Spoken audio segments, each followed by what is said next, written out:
ഞാൻ രമ്യ ഹരിശങ്കർ. നിങ്ങൾ ആദ്യമായിട്ടാണ് എൻ്റെ ചാനൽ വിസിറ്റ് ചെയ്യുന്നതെങ്കിൽ എല്ലാവരും ആ സബ്സ്ക്രൈബ് ബട്ടൺ ക്ലിക്ക് ചെയ്യുക. അതോടൊപ്പം സൈഡിലുള്ള ബെല്ലൈക്കണും ക്ലിക്ക് ചെയ്യുക. അപ്പോൾ ഞാൻ പുതിയ വീഡിയോ ലോഡ് ചെയ്യുമ്പോൾ നിങ്ങൾക്ക് അതിൻ്റെ നോട്ടിഫിക്കേഷൻ വരും. ഓക്കെ, ഇന്ന് നമുക്ക് മല്ലിയില പുതിന ചട്നി എങ്ങനെ ഉണ്ടാക്കുന്നതെന്ന് നോക്കാം. അപ്പോൾ മല്ലിയില പുതിന ചട്നി ഉണ്ടാക്കാൻ വേണ്ടിയിട്ട് ഞാനിവിടെ മിക്സിയുടെ ജാർ എടുത്തിട്ടുണ്ട്. അപ്പോൾ അതിന് മുമ്പായിട്ട് നമുക്കിതൊന്ന് മാറ്റി വെച്ചിട്ട് ഇൻഗ്രീഡിയൻസ് എന്തൊക്കെയാണെന്ന് നോക്കാം. അപ്പോൾ നമുക്ക് വേണ്ട ഇൻഗ്രീഡിയൻസ് ഞാനിവിടെ ചാട്ട് മസാല ഏകദേശം ഒരു 1/2 ടീസ്പൂൺ എടുത്തിട്ടുണ്ട്. പിന്നെ ജീരകപ്പൊടി ഏകദേശം 1 കപ്പ്, ക്യുമിൻ സീഡ് പൗഡർ, ഇപ്പോൾ ചാട്ട് മസാലയും ജീരകത്തിൻ്റെ പൊടിയും വേണം. ഇപ്പോൾ രണ്ടും ഞാൻ ഇവിടെ എടുത്ത് വെച്ചിട്ടുണ്ട്.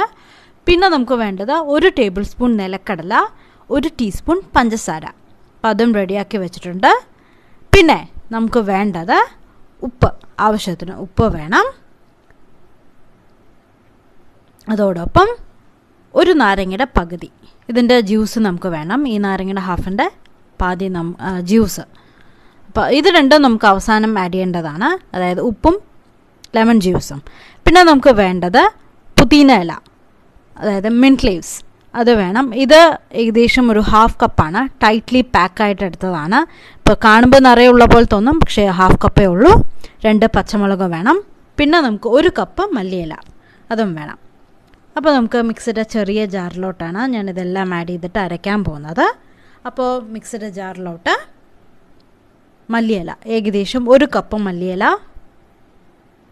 ആഡ് ചെയ്ത് കൊടുക്കുകയാണ് മിക്സിയുടെ ജാറിലോട്ട്. ഞാനിതിൻ്റെ വേര് മാത്രമേ കളഞ്ഞിട്ടുള്ളൂ, വേറെ ഒന്നും കളഞ്ഞിട്ടില്ല. പിന്നെ പഴയ വല്ല ഇലയുണ്ടെങ്കിൽ അതും മാറ്റിയിട്ട് നന്നായി കഴുകിയെടുത്തതാണ്, അതാണ് ഇപ്പോൾ ഇതിലേക്ക് ആഡ് ചെയ്യുന്നത്. 1 കപ്പ് കേട്ടോ. പിന്നെ നമുക്ക് വേണ്ടത് അതോടൊപ്പം ബാക്കി ഇത്രയുണ്ട്, ഞാനിപ്പോൾ ഇത് മാറ്റി വയ്ക്കുകയാണ്. നമുക്ക് വേറെ ഡിഷസിന് യൂസ് ചെയ്യാം. 1 കപ്പ് മതിയാവും. പിന്നെ 1 കപ്പ് മല്ലിയിലേക്ക് 1/2 കപ്പ് പുതിന, കാരണം മിൻറ്റ് ലീവ്സിന് ഭയങ്കര ഫ്ലേവർ ജാസ്തിയാണ്, അതുകൊണ്ട് 1/2 കപ്പ് മതി.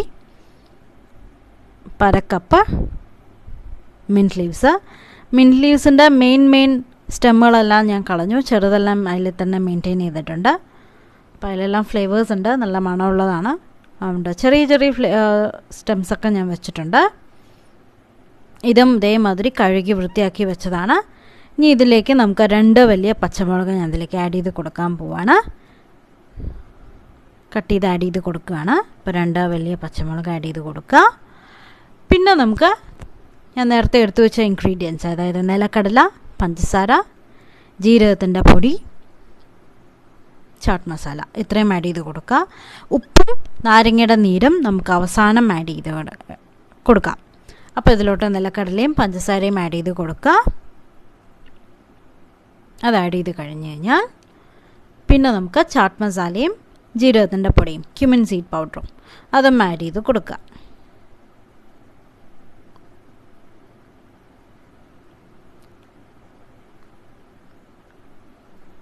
അതും ആഡ് ചെയ്ത് കൊടുക്കുക. എന്നിട്ട് നമുക്ക് ഒന്ന് അടച്ചിട്ട് ജസ്റ്റ് ഒന്ന് ഗ്രൈൻഡ് ചെയ്തിട്ട് വരാം, ഒന്ന് അരച്ചിട്ട് വരാം. വെള്ളമൊന്നും ആഡ് ചെയ്യുന്നില്ല, ജസ്റ്റ് ഒന്ന് അരച്ചിട്ട് വരികയാണ്. അതിന് ശേഷം ഞാൻ കാണിച്ചു തരാം എങ്ങനെയാണെന്ന്. ജസ്റ്റ് ഒന്ന് അരച്ചിട്ട് വരട്ടെ, അതിന് ശേഷം ഞാൻ കാണിച്ചു തരാം.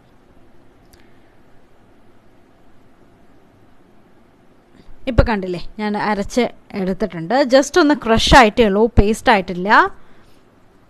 ഇപ്പോഴും നിലക്കടലേക്ക് അങ്ങനെ തന്നെ ചിലതിലൊക്കെ ഇരിക്കുന്നുണ്ട്. അപ്പോൾ ഒന്ന് ഇളക്കി കൊടുത്ത ശേഷം നമുക്കിതിലോട്ട് ഇനി വെള്ളം ആഡ് ചെയ്ത് കൊടുക്കാം. ഞാനിതിപ്പോൾ തിക്ക് പേസ്റ്റ് ആക്കിയിട്ടാണ് എടുക്കാൻ പോകുന്നത്, അതുകൊണ്ട് ഏകദേശം ഒരു 2-3 ടീസ്പൂൺ വെള്ളം മാത്രമേ ഞാൻ ഇതിലേക്ക് ആഡ് ചെയ്യുന്നുള്ളൂ. അപ്പോൾ കുറച്ച് വെള്ളം ആഡ് ചെയ്ത് നോക്കുക, എന്നിട്ടൊന്ന് അരച്ചിട്ട് വരിക. അപ്പോൾ വെള്ളം പോരാന്ന് തോന്നുകയാണെങ്കിൽ കുറച്ചുകൂടെ ആഡ് ചെയ്ത് കൊടുക്കാം, പക്ഷെ മതിയാവും. 2-3 ടീസ്പൂൺ ഞാൻ ഇപ്പോൾ ആഡ് ചെയ്ത് കൊടുക്കുന്നുണ്ട്. 3 ടീസ്പൂൺ മതിയാവും. അതിനുശേഷം നമുക്കിതിലോട്ട് നാരങ്ങാ നീരും ഉപ്പും കൂടെ ആഡ് ചെയ്ത് കൊടുക്കണം. അപ്പോൾ ഇത് വെള്ളം കൂടെ വെച്ചിട്ട് നന്നായി അരച്ചിട്ട് എടുക്കട്ടെ, അതിനുശേഷം ഞാൻ കാണിച്ചു തരാം. നല്ല തിക്ക് പേസ്റ്റ് ആയിട്ടാണ് നമുക്ക് വേണ്ടത്. അത് കഴിഞ്ഞ ശേഷം നമുക്ക് പിന്നെ ഏത് റെസിപ്പിക്ക് ഉപയോഗിക്കണോ അതിനനുസരിച്ച് ഡൈല്യൂട്ട് ചെയ്യോ എങ്ങനെ വേണമെങ്കിലും ചെയ്യാമല്ലോ. അപ്പോൾ ഇത് സാൻഡ്വിച്ചസിനും പാനിപൂരി, ദോശ മല്ലിയില ചട്നിക്ക്, ഇഡ്ഡലിക്ക് ഒക്കെ കഴിക്കാം. കൂടെ സൈഡായിട്ട് ഈവൻ ഡിപ്പായിട്ട് എടുക്കാം, സ്പ്രെഡായിട്ട് ഒക്കെ എടുക്കാം. അപ്പോൾ നമ്മുടെ മല്ലിയില പുതിന ചട്നി ഒന്ന് ഇളക്കി വന്നിട്ടുണ്ട്. ഇനി നമുക്കിതിലോട്ട് ആവശ്യത്തിന് ഉപ്പും അതോടൊപ്പം നാരങ്ങയുടെ നീര്, ഒരു പാതി നാരങ്ങ ഞാൻ ഇവിടെ എടുത്തിട്ടുള്ളൂ. അതിൻ്റെ ഹാഫ് നീര് കൂടെ ഞാൻ സ്ക്വീസ് ചെയ്തിട്ട് ആഡ് ചെയ്ത് കൊടുക്കുകയാണ്.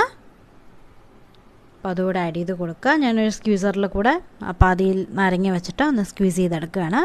എന്നിട്ട് ഒന്നുകൂടെ ഒരു 10 സെക്കൻഡ് കൂടെ നമുക്ക് ബ്ലെൻഡ് ചെയ്തിട്ട് വരാം.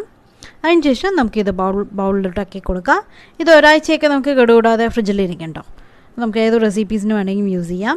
അപ്പോൾ ഇതൊന്നുകൂടെ അരച്ചിട്ട് വരട്ടെ. അതിന് ശേഷം ഞാൻ കാണിച്ചു തരാം. ഇപ്പം കണ്ടില്ലേ, നമ്മൾ നാരങ്ങാ നീരും ഉപ്പും എല്ലാം ആഡ് ചെയ്തിട്ട്, നമ്മൾ നാരങ്ങാ നീരും ഉപ്പും അവസാനം ആഡ് ചെയ്യുന്നത് എന്താണെന്ന് വെച്ചാൽ അതിൻ്റെ കളറ് മെയിൻറ്റെയിൻ ചെയ്യാൻ വേണ്ടിയിട്ടാണ്. അപ്പോൾ അവസാനം മാത്രം എപ്പോഴും അത് ആഡ് ചെയ്യാൻ ശ്രദ്ധിക്കുക. അപ്പോൾ ഇനി നമുക്കിതൊന്ന് വേറൊരു ബൗളിലോട്ടാക്കി കൊടുക്കാം. ഇത്രയേ ഉള്ളൂ, നമ്മുടെ റെസിപ്പി കംപ്ലീറ്റായി.